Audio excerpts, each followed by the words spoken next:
Security Halt podcast. Let's go. You're dealing with an expert in guerrilla warfare.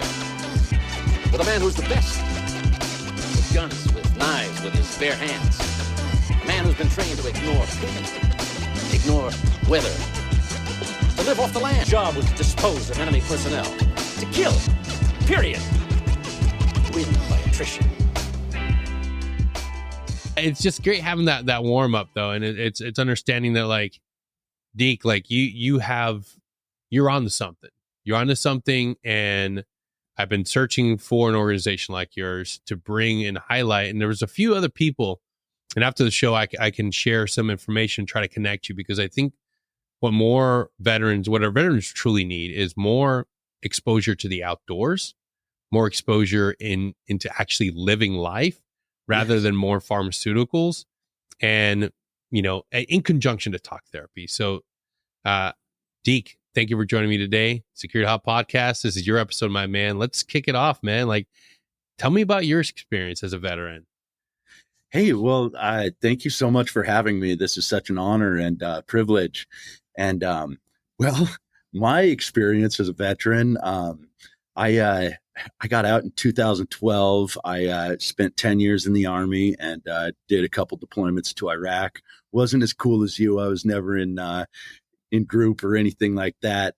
But I got home and I started doing everything the wrong way. Yeah. Not that I'm proud of that whatsoever. But I started drinking. It started because I thought that, we were partying because we came home from Iraq. And it didn't take long to realize that I was drinking on a Tuesday by myself. It felt like the right thing to do. And, I wasn't like having 2 or 3 drinks a night. I was like getting absolutely shit-faced and until I passed out drunk. And 2012, I got into a fight and got in trouble with the law.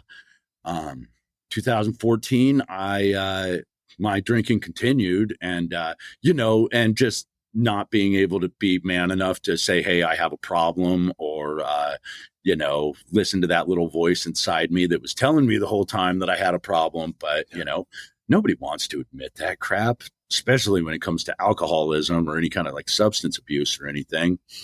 And 2014, I got divorced. I caused it. My drinking caused it.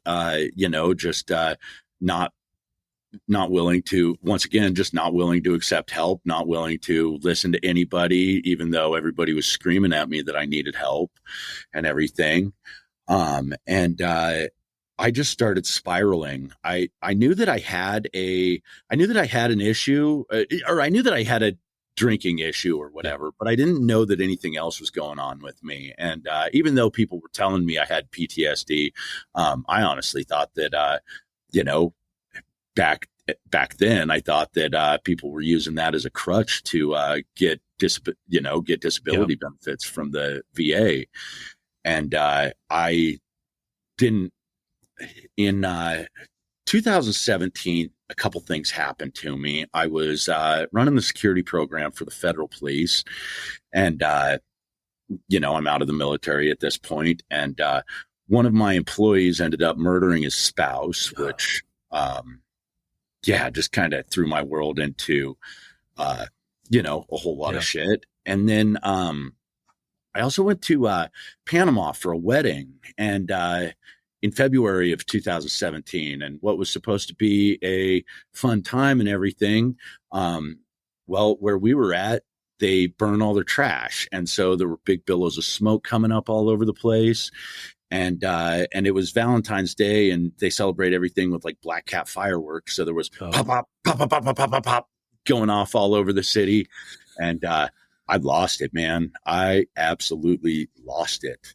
And, while everybody was having fun inside and partying, and we were staying at a place that was Pablo Escobar-esque. It had a pool in the living room, and just one of the most immaculate places I've gotten a chance to stay at. But while everybody was partying, I was patrolling the perimeter of the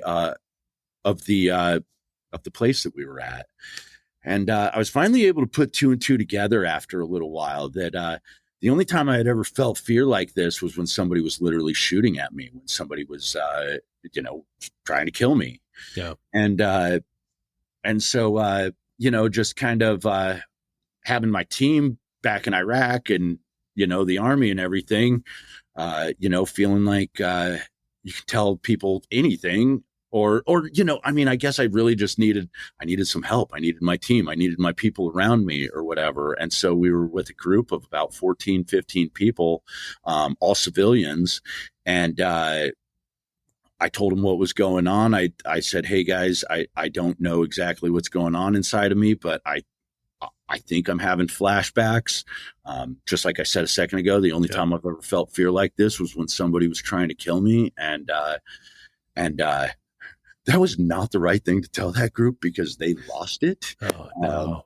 Being a bunch of civilians, they absolutely freaked out. They made me call the suicide prevention hotline, even though we're in Panama. And not the right way to handle it at all.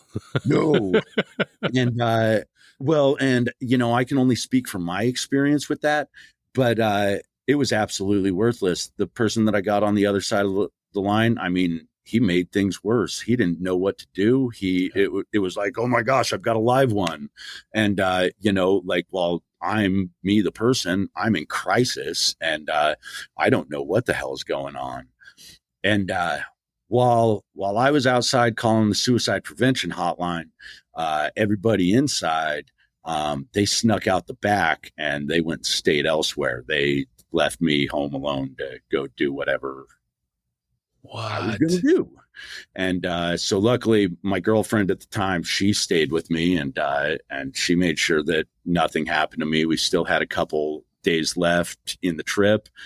And so, we just tried to stay on the phone, try to call as many people as we could, just try to calm down and relax. And we ended up flying back to the States a couple days later, just hoping that, just being back in the States would do something. And, calm me down. Yeah. And it didn't, it had already, I was already full blown at that point. And so about 3 hours after we got back to the States, it was like, let's go to the VA. And so we went to the VA emergency room and they really didn't have anything for me. They monitored me for a couple hours, and then they gave me enough prescription medication. I think this was on a Friday night, if I remember right. They gave me enough prescription medication to get to primary care or to get to mental health first thing Monday morning. And so, I'm just, I'm a grown ass man. I'm 36 years old at this time. I'm 42 now, but I'm 36. I'm crying like a little, like a little girl or whatever. I have no reason why I can't get off the couch, why I'm in the fetal position, why I'm absolutely just crippled by this going on. And so my best friend in the world, who was also in Iraq with me, we were roommates at the time, my buddy Dave, him and my girlfriend, they brought me to mental health in that Monday morning, and VA mental health flat out wouldn't see me because I didn't have a claim for PTSD. And and so I'm losing it. And that right there was just like, well, no shit, people are blowing their freaking brains out. They've got all this going on and, you're absolutely losing it. Yeah. I didn't have health insurance. I didn't have, I couldn't just go to a civilian, but not only that too, when you're experiencing a mental health crisis for the first time, hell, what are the two things that, veterans are most scared of, getting thrown in 72-hour mental health hold and getting their guns taken away and just all the other things that go along with it. And so luckily, luckily, actually one of the patients overheard what was going on that was sitting in the waiting room. And he says, dude, go to primary care, they'll at least see you. And,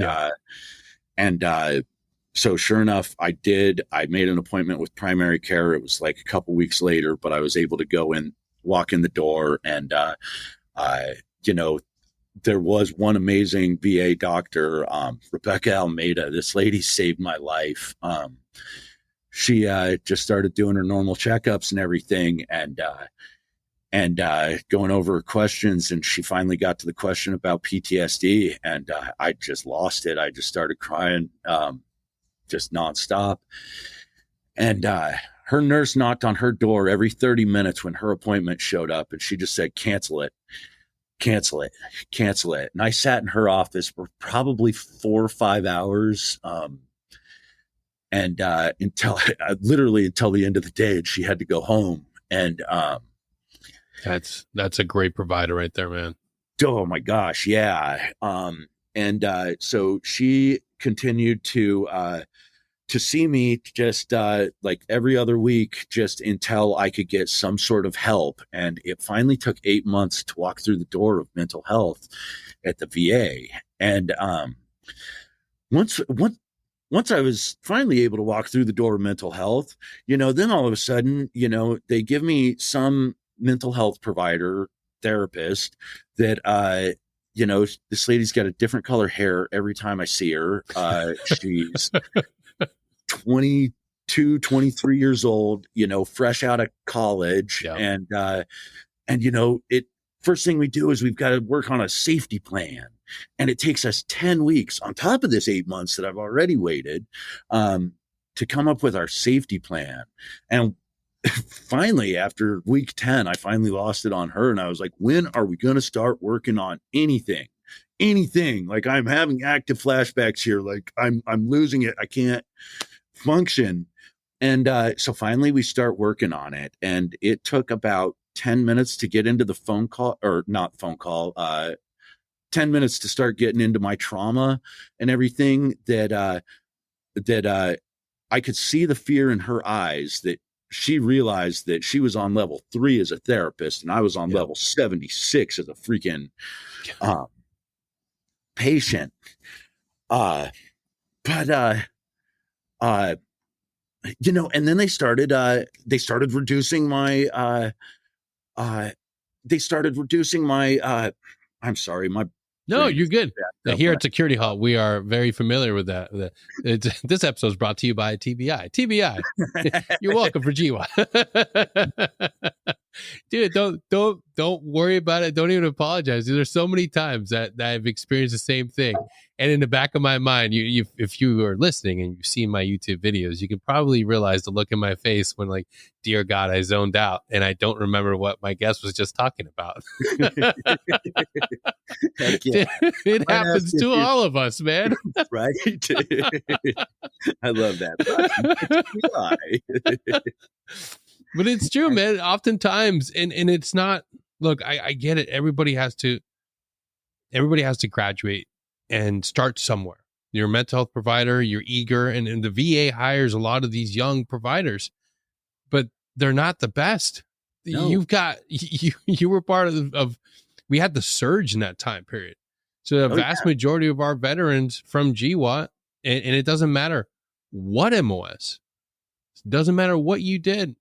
If you experienced something traumatic and it changed you at your core, and you're carrying this trauma, when you sit down in front of somebody, they have to be trained. They have to have some ability to be able to help guide, coach you through this experience, and using the right techniques with the right procedures to help you.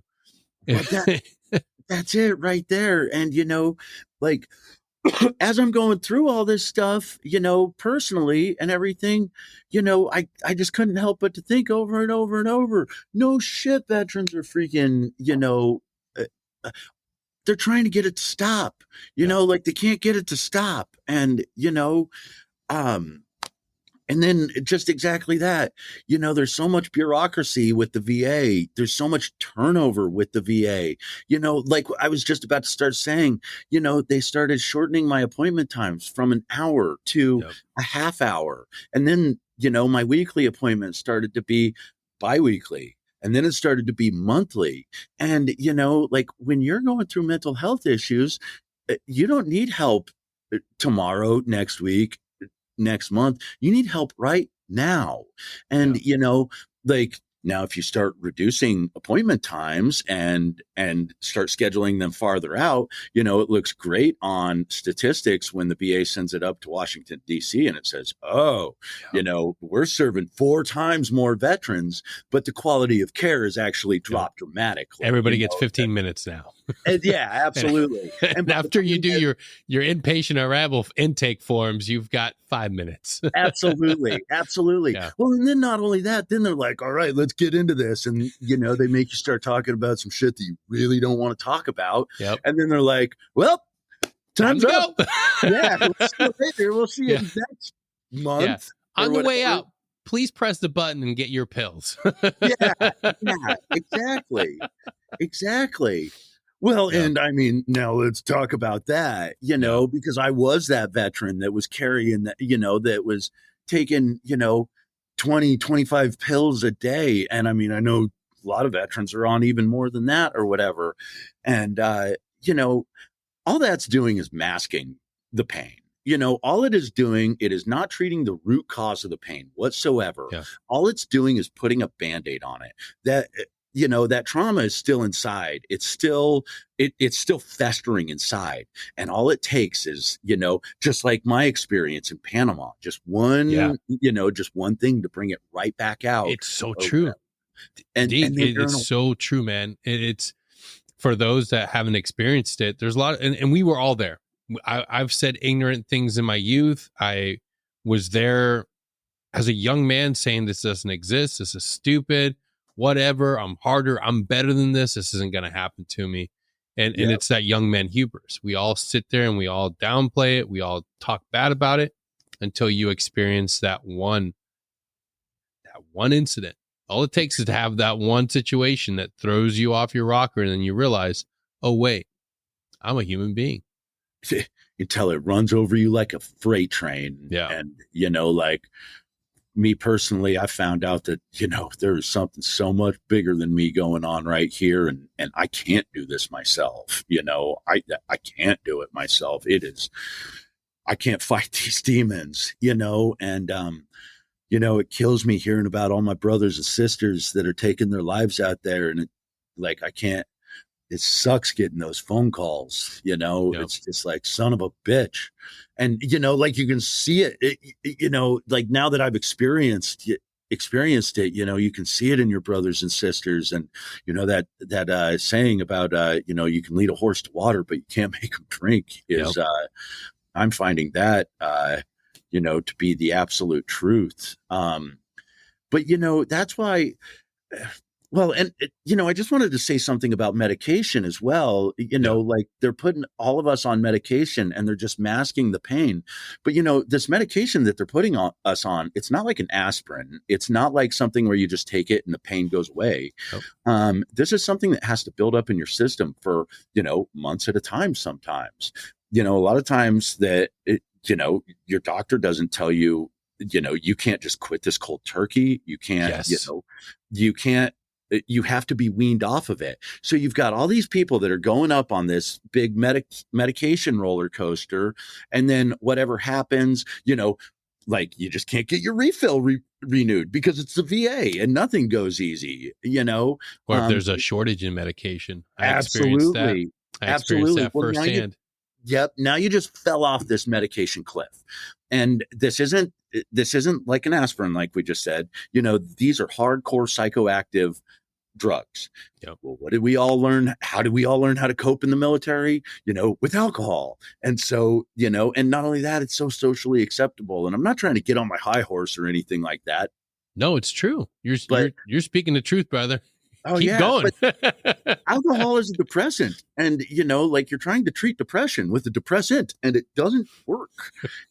So you're crashing off all this medication. You're trying to cure depression with a depressant, and it only takes one bad day of really feeling bad about yourself, and like we've all been wasted and feeling sorry about ourselves, and just those intrusive thoughts about suicide start coming up, and I'm so sick and tired of hearing about another veteran doing it, and like there's always some sort of substance abuse involved, the amount of substance abuse involved. But that's like what I'm trying to do as an organization. I had some amazing, so after I hit rock bottom, and my employee murdered his spouse, and I'm going through all this stuff. It was February 6th of 2018, Super Bowl Sunday. Went out and had a couple beers, and I got pulled over, and I got a DUI. However, that was the absolute best thing that ever happened to me in my life. I woke up February 7th in a jail cell, which February 7th also happens to be my alcoholic dad's birthday, who died a couple years ago. He was not a good person, but it was also the day that, like, the morning that I woke up and I realized that I can never have a drop of alcohol again. Yeah. I lost everything. I lost my job. I was about to be homeless because I didn't have a place to live. I walked into Red Rocks Community College here in Denver, and I had no clue what I had my GI Bill. That's all I had. Yeah. And I thought they were going to make me do something horrible, like become an accountant or something like that.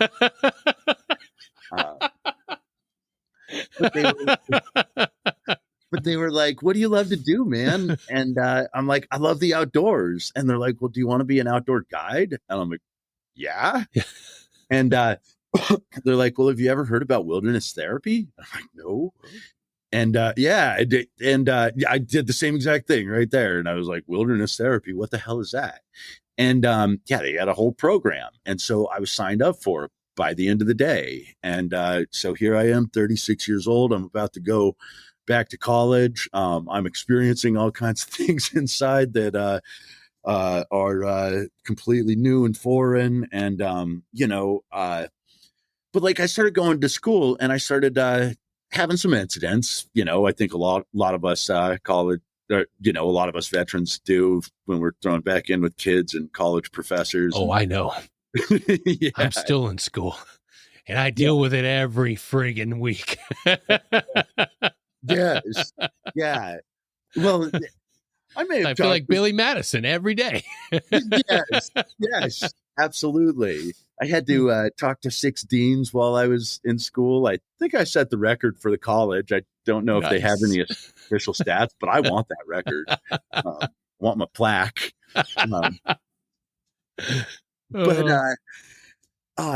But so I had a couple incidents, and so I'm telling my therapist about this. Yeah.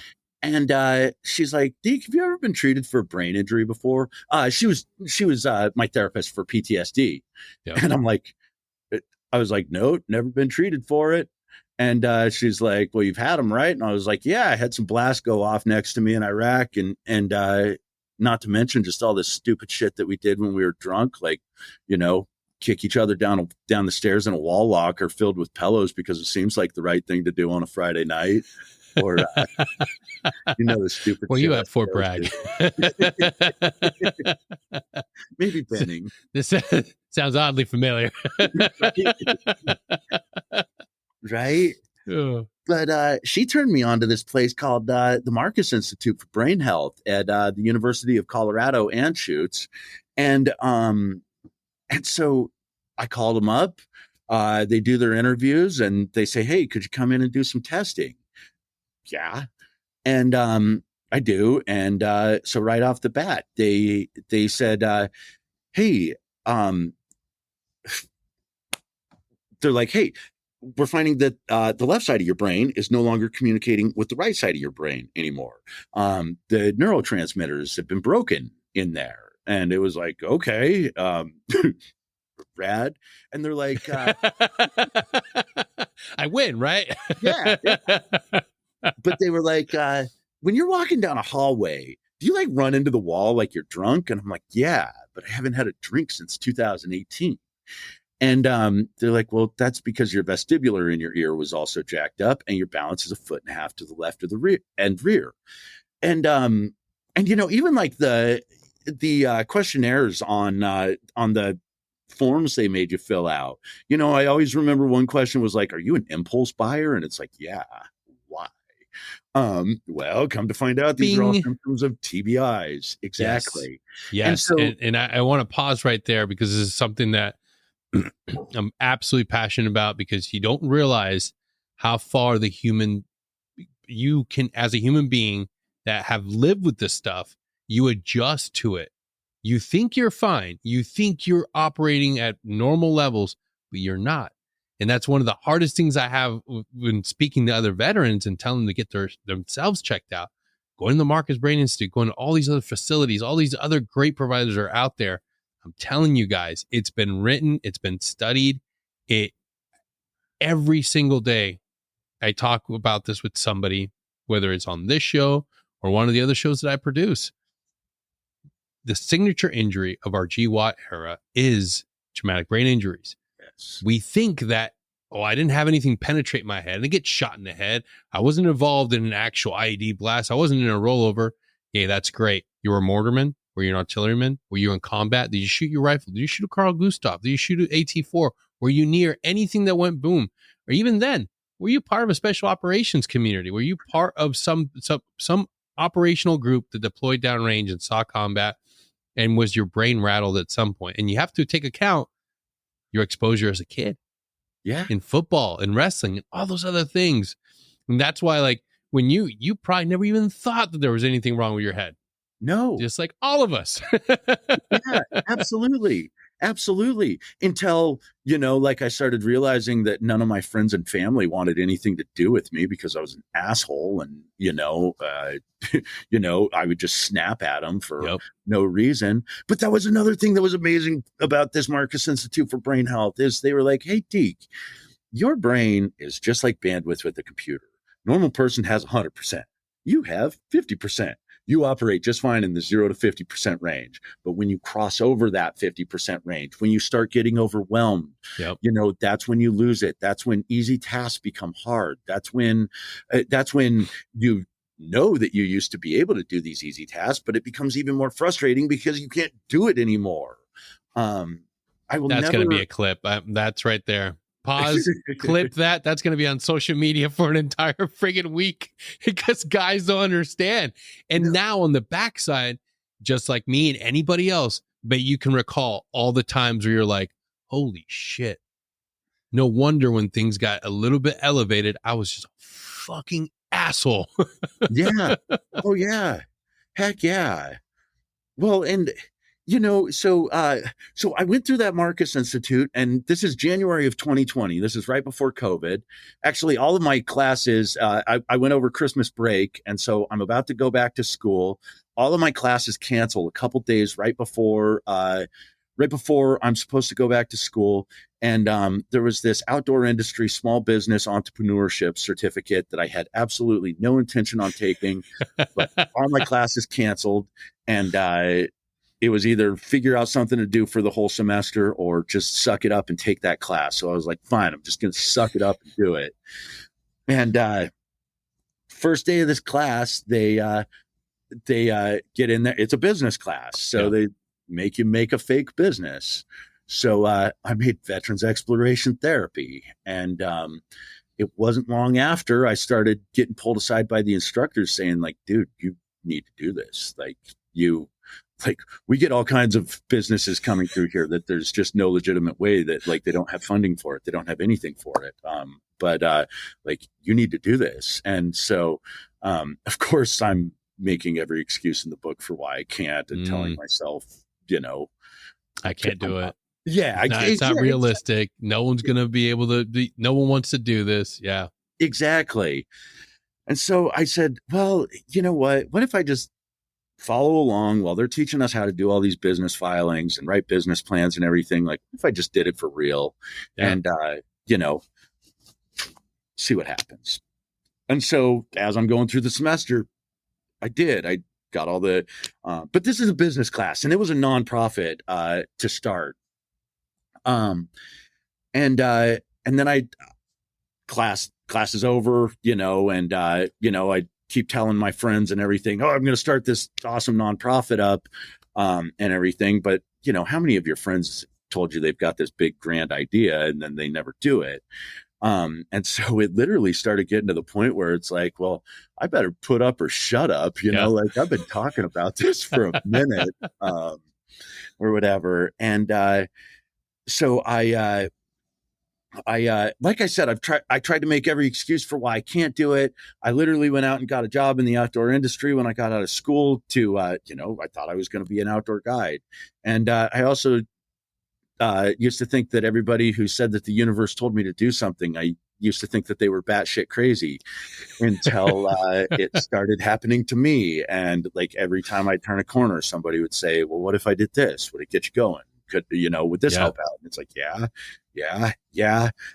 And, but so I guess I should talk about like what we're doing as an organization. Yeah, absolutely. It's funny that, before the show started, we were talking about your sister and her starting a business from the ground up. And, this is exactly what happened here. This is literally the American dream. I borrowed the $50 filing fee for the organization because I didn't have it. I'm poor too. I come from nothing, and everything. But I just realized that, like us veterans, you don't need, when you're having an emergency, you don't need help tomorrow, the next week, or sure as hell next month. You need it right now. Yep. And so many of us have fallen through the cracks of the VA, the system, here's a pill, hope you're better, and all that being said, since 2001, 125,000 plus veterans have committed suicide. That's more than the Vietnam War, Gulf War, Iraq and Afghanistan, Somalia, all of these conflicts that we've had, since the Vietnam War. That's more that's almost double the combat related deaths. And so what we're doing as an organization is we're using adventure as a catalyst to reach those veterans. Just like we were saying a minute ago, like I didn't come from money. I didn't, could never afford these rad things to do when I was a kid. But there were so many things that like I wanted to do and everything. And not only that, like so many rad things that we used to do as a kid. And then life happens, if we become adults, we get married, we have kids, and, next thing you know, you don't have the means necessary to go skiing anymore, whatever, because it's stupid expensive. It becomes all the things you used to love and use for your own like recreational therapy just gets shuffled to the back burner, and then from the back burner it gets cooled off, and then you forget about it, never get back into it. Exactly. And so so we're using adventure as a catalyst. We're to reach veterans and their families. I really, really believe that the healing starts at home. And just from my experience, what I've done unintentionally to my own family, just, I've given them trauma. Our depression is contagious, and it wears off on everybody around us. And there's so few resources out there for them, and they get burnt out after dealing with our shit over and over and over that, at some point they say, screw this, I'm out. And, and then, and a lot of times then, divorces, and then you've got the government and every, like, don't get me going about the divorce process. Yeah. And not then, easy. no. And then especially like if there's kids involved and there's, and then now you've got child custody issues, and, they always say it, the most dangerous person is somebody with nothing to lose. And when you take everything away from somebody, that's when it's so socially acceptable to, what do you do when you have a bad day? Go have a couple beers Yep. or whatever. And it's part of us, like it's part of the warrior culture, and it shouldn't be. But I wasn't a huge drinker prior to getting in the military, but I mean, once you're at Fort Bragg, like that was it. That's what you did. It was so like, oh, you're off work. Well, we're gonna drink, and there's a pause, and you don't have to be. Let's all go out. And it just looking back, it's like, man, we could have had greater outlets. Yes. But you know what? Like now, the beautiful thing about living in the moment and being in this present moment right now is we can advocate for a different type of life. We can advocate for everything else but drinking. And that's what I love about your program. You're getting people outside to experience, like we said before we started, experience awe in a healthy way, in a new environment. What better state to do it than Colorado? I mean, yes, I get it. Not everybody's going to agree with the politics, but regardless of that, Colorado is one of the most beautiful places where adventure is literally a drive away. Whether you're going skiing, where you're going skydiving, or you're going into the Rocky Mountain National Park, there are so many things you can do in the outdoors. And that's what's beautiful. You open up your windows and you're staring into the Rocky Mountains. And it's just like, man, like, what are some of the things you guys are doing out there with your program? So we're literally doing anything from hiking to skydiving and everything in between. We're going skydiving on September 8th, week and a half away or whatever. But back in February, we went snorkeling in the Denver Aquarium. Oh, no way. Yeah. Oh man, it was epic. And in November, we're going shark diving there too. So we don't have a beach here in Colorado, so got to improvise a little bit. Well, you got an amazing aquarium. I still remember it from visiting when I was a younger guy out there. But man, yeah, that's just one hell of an outing. Oh, and it's so cool too, because you're literally swimming in the exhibit, and people who are going there to visit, it's like the zoo. They're waving at you and you're waving back at them while you're cruising around in there. We've been doing rock climbing all summer, paddleboarding. Oh gosh, we've got a whole list of things that we're constantly doing. Of course, my mind is drawing a blank, brought to you by TBI. So it's fair to say that within the area, you're getting a lot of support from organizations and individuals, right? We're doing our best. Now that we're actually starting to become something, we're starting to make a name for ourselves. We're starting to get some sponsorships coming in. We're starting to bring more veterans in. Last year we served, we ran 16 programs and we served 156 veterans. Nice. This year we've already run 25 programs. We're on pace we're going to run over 40, and we're going to serve over 400 veterans this year and their family members. Nice. And, that's why we're not just focusing in on like survival skills or rock climbing or something like that. Cause I'm fully aware that I'm never going to get some people on the side of a mountain, but I may be able to get them to go rock I'm never going to get them to go rock climbing, but I may get them to go hiking or I may get them to go paddleboarding, something that, hey, if if you have mobility issues, like hiking or, just getting around can be very hard, but paddleboarding, there's so many awesome things that you could still do to get out. And not only that, just by getting outside, it releases all kinds of endorphins and oxytocin in your brain, and it literally makes you happy. Like we were talking beforehand, before the show started, studies are finding that it's not material possessions that bring us happiness, especially all of us veterans who, are all gear guys and gals. Yeah. I mean, we all have our gear rooms. Guilty. But all that stuff is rad and it makes you feel all good inside. But it's the memories, it's the experiences that bring happiness when it comes to your mental health. And so that's what we're just trying to do. We're just trying to get vets out into the wilderness with their family, creating new memories, teaching them how to recreate properly and safely in the wilderness. Because if you don't know how to do it, there's it can be dangerous. Of course, recreating in the wilderness can be dangerous. But hey, that's that's why you have professional outdoor guides that mitigate the risk, and teach you how to do it properly. So we're teaching them how to recreate properly and safely in the wilderness. And then once we get them out in the wilderness, that's our opportunity. I understand that therapy is in our name, but we're not doing any one-on-one or group therapy or anything like that. But what we're doing on the back end of things is making sure that our veterans that are in need of any kind of care are getting to the proper resources in the community that aren't necessarily the VA.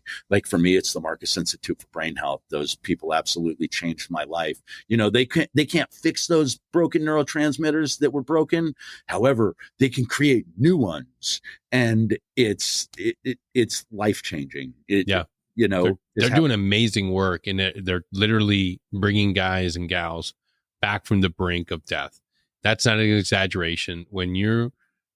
Just look at your own journey, how long you were dealing with that out there in the world with no guidance, no information, nobody championing the idea that, hey, go get your brain checked out, because we don't think of it. We tend to think that a brain injury or anything going on in here can only get damaged if there's a bullet or a blast impact that's notable and huge. And the reality is no, a vast majority of our veterans from GWOT are experiencing the same things that we're talking about right now, and they need to get their head pieces checked out. And there's nothing scary about it. You're just reaching out, asking for information. That's it. 1,000,000%. And the second that you can pinpoint what's going on is also the second that you can come up with a plan of action to fix it. Like the second that they told me, like, hey, your vestibular in your ear is messed up and this is why you do this. It's like, oh, I'm not a freak. And you've got some answers. Yeah. Well, and, especially when you're going through mental health crises and, like you do think that, it's incredibly scary. It's the most scary thing in the freaking world. Yeah. And not only that, there's a stigma on PTSD, and other people are scared about it. They think you're going to go shoot up a high school or something like that. And, it's like anything. It's like, hey, if you wait till stage 4 cancer, like it's going to be pretty devastating and everything like that. Yeah. But if you reach it early, there's mitigation techniques, like let's not try to put the forest fire out when it's at 500,000 acres. That's why I think that these 988 numbers suck. Yeah. These suicide prevention hotlines suck, because if you have to wait until you're all the way up here to get help, like it's like trying to put a wildfire out when it's reached 500,000 acres. Exactly. Well, why don't you try to attack the fire when you see the smoke rising above the trees, when it's just starting, when we can see the signs and symptoms, opposed to waiting until it's just a all out raging wildfire. And now we just have to. It takes out the entire front range. Exactly. And hope that it burns itself out. Yeah. It's like, Which you see every year in Northern Colorado. Absolutely. We just had a couple weeks ago where the state caught on fire again. Oh, I know. I get the messages from my sisters like, well, pray for us. Deke, where can we go to find out more about your organization? www.vetxtherapy.org. Google Veterans Exploration Therapy. We're on social media, Instagram, Facebook, therapy.org. It's a small organization. Please like us, share us. Please come out with us. If you're a veteran, if you are, we very loosely word family members as well, because we all learned that you don't have to be blood to be family. Right. So, if you have a good friend that wants to come out with you on one of these trips, all of them are free. That's what I do behind the scenes, is I hustle my ass off trying to make these free. Because as soon as you put a price tag on it, there's a whole lot of veterans out there that may not be able to afford it, or may not be accessible to them. So everything is free. All you got to do is sign up and show up. Heck yeah, we love that, man. And if you guys pause, go to the episode description, all the handles, all the information for how to get a hold of Deke and his organization, Veteran Exploration Therapy, will be there. And if you just pause and see it right here on the screen on YouTube, you'll see the links. So please go there, donate today, because there's nothing better than being able to get veterans outdoors to experience some amazing real world awe. So please do your part, support Deke and the rest of his crew. Brother, thank you so much for being here today. I am excited to see where this is going to grow, and I look forward to amplifying and sharing everything you guys post. And I can't wait for this episode to air, man. Hey, thank you so much for this opportunity. This has been such an honor. And yeah, thank you so much. It's absolutely, brother. Yeah, to all y'all listening, thank you for tuning in, and we'll see you all next time. Till then, take care.